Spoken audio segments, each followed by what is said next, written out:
اور کیا یہ میرے اور میرے بیٹے کا دفاع کر رہا ہے؟ اس کے دل میں طوفان برپا ہو گیا۔ وہ ماننا نہیں چاہتی تھی، مگر اندر ہی اندر خوشی کی لہر دوڑ گئی۔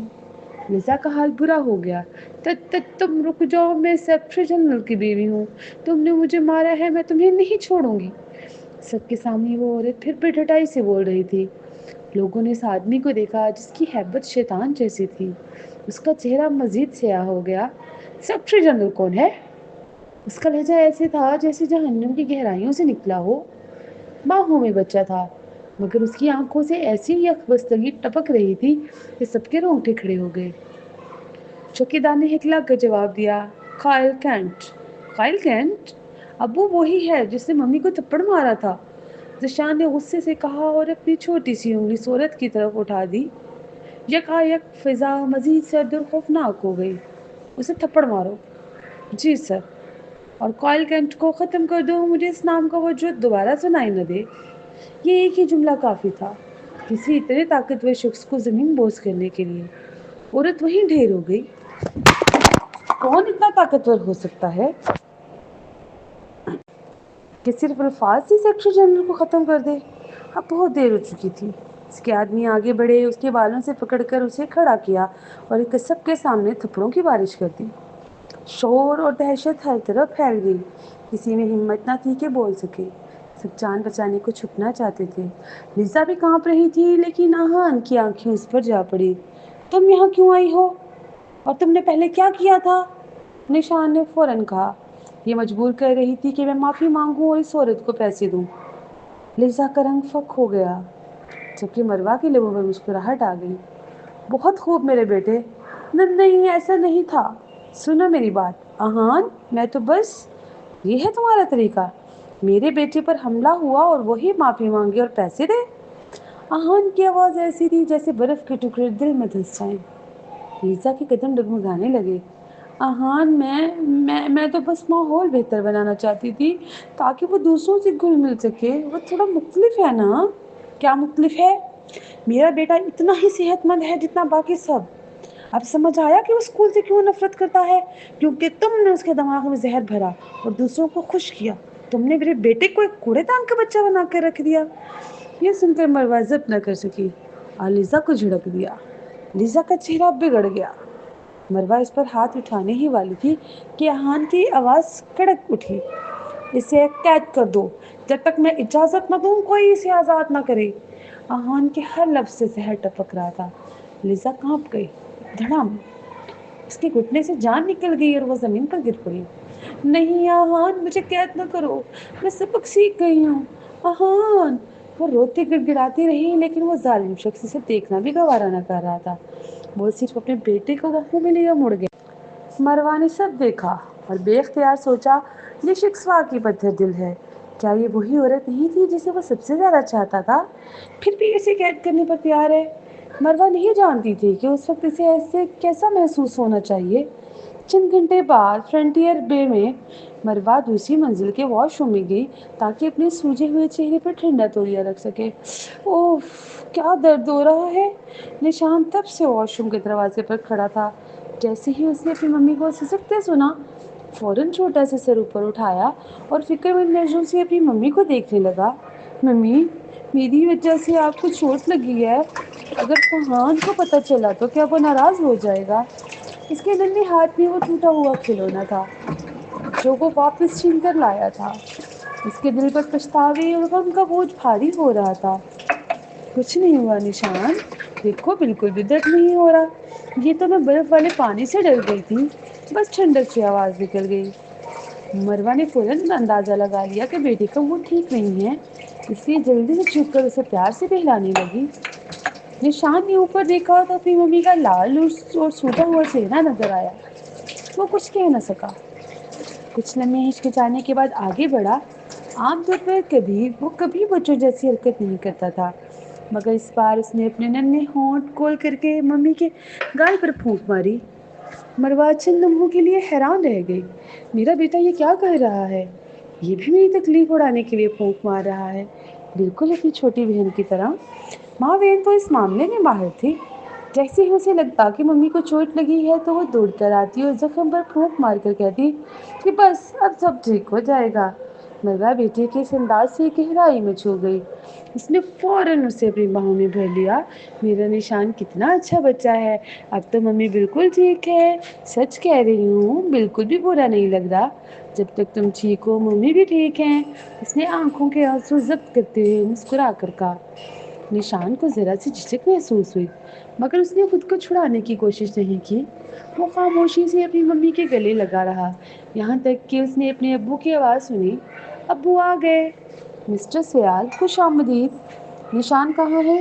آہان نے فوراً پوچھا۔ صاف ظاہر تھا کہ وہ اب بھی بیٹے کے صدمے کی فکر میں ہے۔ وہ دوسری منزل پر ہے، مس کیلانی ان کے ساتھ ہیں۔ اور مسٹر سیال، مجھے نہیں معلوم کیا ہوا، لیکن مس کیلانی کا چہرہ سوجا ہوا ہے، لگتا ہے جیسے کسی نے انہیں مارا ہے، ونیزیا نے فکر مند لہجے میں بتایا۔ تو مروا نے ونیزا کو اصل بات نہیں بتائی؟ آہان نے سرد لہجے سے کہا۔ اس کا حق تھا۔ ونیزا ہکا بکا رہ گئی۔ وہ کچھ کہنا چاہتی تھی، مگر اس کے نوجوان باس تب تک سیڑھیاں چڑھ چکے تھے۔ جیسا اندازہ تھا آہان نے ماں بیٹے کی آوازیں سنی، اس سے پہلے کہ وہ انہیں دیکھتا۔ نشان، گھر میں خواتین کی میک اپ کی کوئی چیز ہے؟ ذرا لا دو، میں اس زخم کو چھپا لوں تاکہ باہر جاتے وقت کوئی دیکھ نہ سکے، مروا نے آہستہ سے کہا۔ نشان نے اوپر دیکھا۔ ممی کو شاید ڈر ہے کہ اگر فہان اور مہاوین نے اس کا چہرہ دیکھا تو پریشان ہو جائیں گے۔ چھوٹا سا وجود جو لیگو سے کھیل رہا تھا، اس نے سر اٹھایا۔ اس کی گرم بھوری آنکھوں میں پیشمانی چمک رہی تھی۔ اس نے آہستہ سے جواب دیا، نہیں کچھ نہیں ہے۔ ہاں؟ باقی؟ یہ کیسے ممکن ہے؟ مرزا تو اتنی عرصے سے یہاں رہ رہی ہے، اس کے پاس یقیناً میک اپ ہوگا۔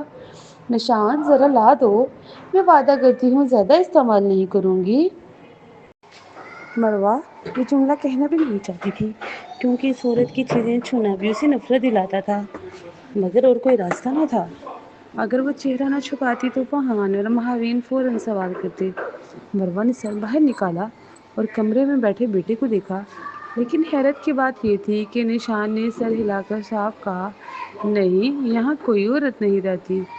مروا سن کر ٹھٹک گئی۔ یہ کیا کہہ رہا ہے؟ کوئی عورت نہیں رہتی؟ اسی وقت آہان نے سب کچھ سن لیا۔ وہ اندر آ گیا اور پوچھا، یہاں کیا چل رہا ہے؟ ہائے اللہ! مروا نے اسے دیکھا تو فوراً چپ ہو گئی، جلدی سے تولیہ اٹھا کر اپنے چہرے کو ڈھانپ لیا۔ ہائے بدبخت! یہ کمبخت یہاں کیا کر رہا ہے؟ کیا یہ دفتر نہیں گیا تھا؟ اسے دیکھ کر مروا کو عجیب سا اضطراب ہوا، خاص کر اس لیے کہ آج وہ ایک شرمندہ کرنے والی حالت میں تھی، اور آخرکار اسی نے آ کر اسے بچایا تھا۔ کتنی عجیب صورتحال ہے۔ نشان نے ابو کو دیکھا تو فوراً کھڑا ہو گیا اور بولا، ابو آپ آ گئے۔ آہان نے سر ہلایا۔ اس کی نظریں ایک لمحے کو واش روم میں بیٹھی دبلی سی عورت پر پڑی، پھر وہ بیٹے کے پاس آیا۔ کیسے ہو تم؟ ٹھیک ہو؟ جی، نشان نے پرسکون انداز میں سر ہلایا۔ آہان نے بیٹے کے ننھے سر پر ہاتھ پھیرا اور پھر واش روم کی طرف بڑھا۔ مروا کے پاس الفاظ نہ تھے، وہ بس چپ کر بیٹھ گئی۔ اگر واقعی اس کے سامنے کوئی سوراخ ہوتا تو مروا فوراً اس میں کود کر چھپ جاتی۔ تم وہاں کتنی دیر چھپنے کا ارادہ رکھتی ہو؟ کیا تم آج دوپہر ان کے ساتھ لڑتے ہوئے اتنی بہادر نہیں تھی؟ مروا بول نہ سکی۔ یہ کیا بکواس ہے؟ اس بے رحم مرد کی گستاخی نے مروا کو کوئی چارہ نہ چھوڑا۔ وہ واش روم سے باہر آ گئی۔ میں اور کیا کر سکتی تھی؟ وہ ایک بے بس عورت اور بچے کو جانے تک نہیں دے رہی تھی۔ کیا مجھے یہ دیکھنا تھا کہ وہ میرا مطلب ہے آپ کے بیٹے کو مارے؟ مروا نے اپنے چہرے کو سہلاتے ہوئے شکوہ کیا۔ وہ بہت مظلوم محسوس کر رہی تھی۔ آہان اس کے اوپر کھڑے ہو کر نیچے گھورا۔ وہ کچھ کہنا چاہتا تھا، مگر جب اس نے اس کے گال پر صاف تھپڑ کے نشانات دیکھے تو اس کا دل پگھل سا گیا اور الفاظ پیچھے رہ گئے، یہاں تک کہ ہونٹوں کا کونا بھی قدرے سوج گیا۔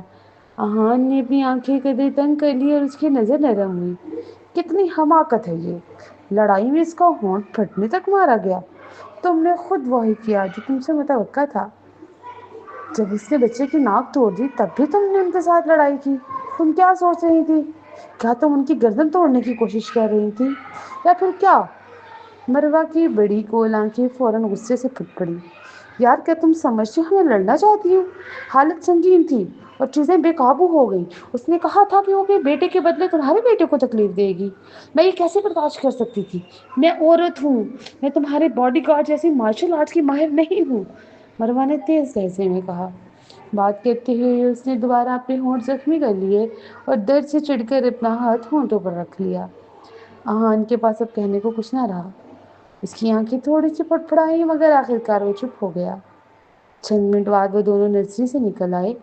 مروہ، جس کا چہرہ ابھی بھی سوجا ہوا تھا، فوراً سامان باندھ کر گھر جانے کا ارادہ کر رہی تھی، مگر جیسے ہی اس نے دروازہ بند کیا، سامنے کھڑا مرد بولا، میرے پیچھے آؤ۔ ہاں، پیچھے چلوں؟ مروہ نے سوچا شاید اس نے غلط سنا ہے، اس لیے ارد گرد دیکھا، لیکن اور کوئی نظر نہیں آیا۔ کچھ ہچکچاہٹ کے بعد وہ آخرکار اس کے پیچھے چل پڑی۔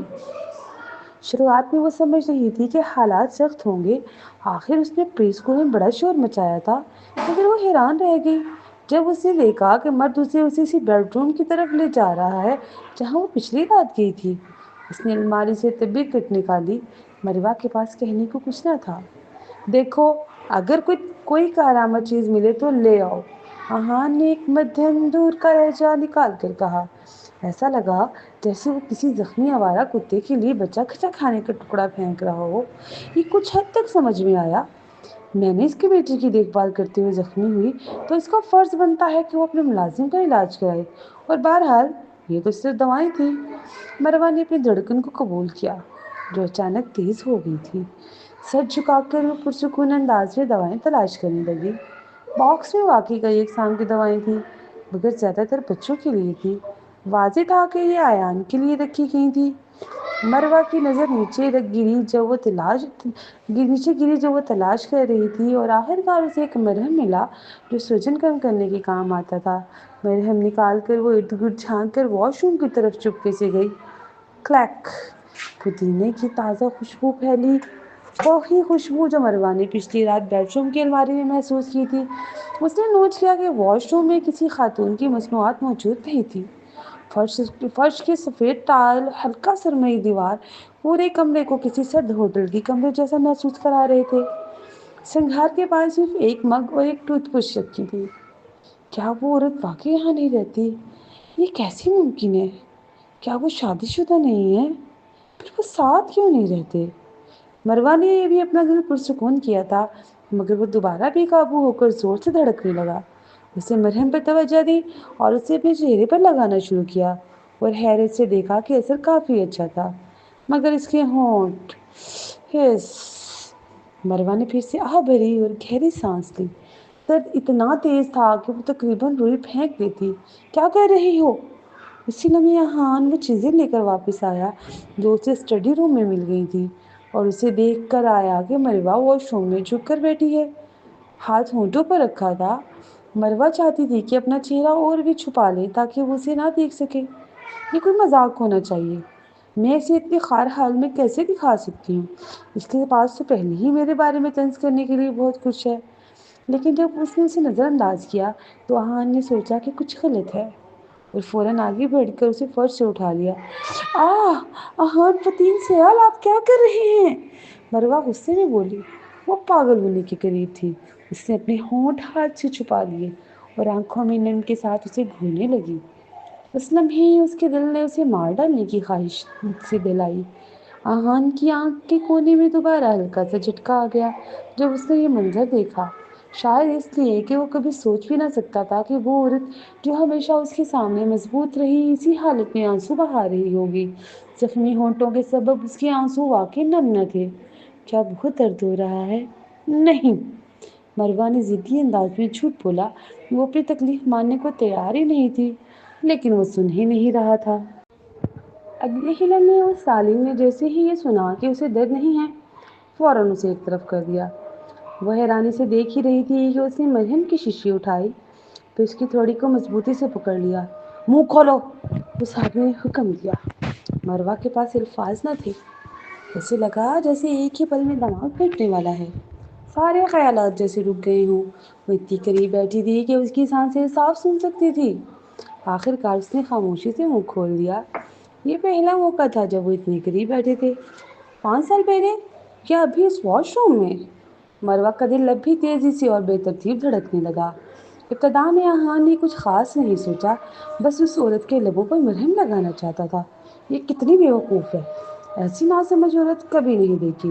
لیکن جیسے ہی اس نے اپنی انگلی پر تھوڑا سا مرہم لگا کر آہستہ سے اس کے نرم لبوں پر چھوا، ایک عجیب سی مانوس سی لہر اس کی انگلی سے دل تک دوڑ گئی۔ وہ چونک گیا اور 5 سال پہلے کی شادی کی رات کا منظر فوراً دماغ میں لوٹ آیا۔ وہ ہمیشہ تنہا رہا تھا اور عورتوں میں کبھی دلچسپی نہیں لی، اسی لیے ان 5 سالوں میں کسی اور عورت کو ہاتھ بھی نہیں لگایا تھا۔ وہی ایک رات اس کی زندگی کا واحد لمحہ تھی۔ اسے یاد آیا کہ اس رات وہ نشے میں تھا۔ بہت سی باتیں دھندلا گئیں، مگر وہ یاد ہے کہ اس نے ایک عورت کو باہوں میں بھرے رکھا تھا۔ اس کی نرمی، اس کے ہونٹوں کی مٹھاس، جیسے رس بھری آڑو کا ذائقہ۔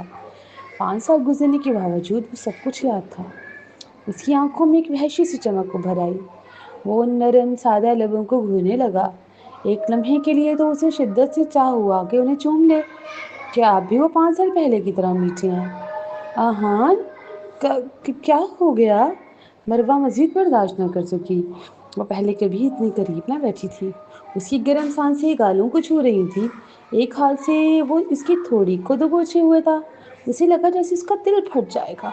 وہ اس کی آنکھوں میں دیکھنے کی ہمت نہ کر سکی۔ یہی آنکھیں، یہی تو میرا زوال تھی 5 سال پہلے۔ خوش قسمتی سے جب اس نے پکارا تو وہ ہوش میں آ گیا۔ اس کی آنکھوں میں ایک لمحے کو تذبذب سا آیا، پھر فوراً مرہم لگایا اور اسے چھوڑ کر الگ ہو گیا۔ اتنے بیوقوف عورت ڈاکٹر کیسے بنی؟ وہ اسے چھوڑتے ہی پھر طنز کرنے لگا اور واش روم سے نکل گیا۔ مروہ کا دل اب بھی تیزی سے دھڑک رہا تھا۔ اسے خود پر قابو پانے میں وقت لگا۔ آئینے میں جھانکا تو کان اب بھی شرمندگی اور شرم سے سرخ تھے۔ اس نے فوراً نل کھولا اور ٹھنڈے پانی کے چھینٹے مارے۔ اس کا تعلق ڈاکٹر ہونے سے کیا ہے؟ میں نرس تو نہیں ہوں، یہ ان کا کام ہے۔ بہانے، آہان نے سختی سے کہا اور باہر نکل گیا۔ مروہ کو اندازہ نہ تھا کہ وہ کہاں گیا یا اب کیا کرے گا۔ اس نے اپنا سامان سمیٹا اور نیچے اتر آئی۔ مس گیلانی، کیا آپ ابھی مسٹر سیال کے کمرے سے آ رہی ہیں؟ مروہ چونک گئی۔ باہر نکلتے ہی ونیتا سے ٹکرا گئی، جو ہاتھ میں سوٹ لیے کھڑی تھی۔ لگ رہا تھا وہ کپڑے دینے جا رہی تھی۔ کیا وہ جا چکا ہے؟ مروہ نے سر ہلا کر کہا۔ ہاں، میں مرہم لگانے گئی تھی۔ کیوں؟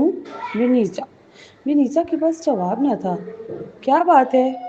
یہ تو عجیب ہے، میرا آقا اپنے کمرے میں کسی کو آنے نہیں دیتا، حتیٰ کہ محترمہ لیزا بھی آئیں تو بعد میں کمرہ ڈس انفیکٹ کرواتا ہے، لیکن اس بار کیوں نہیں؟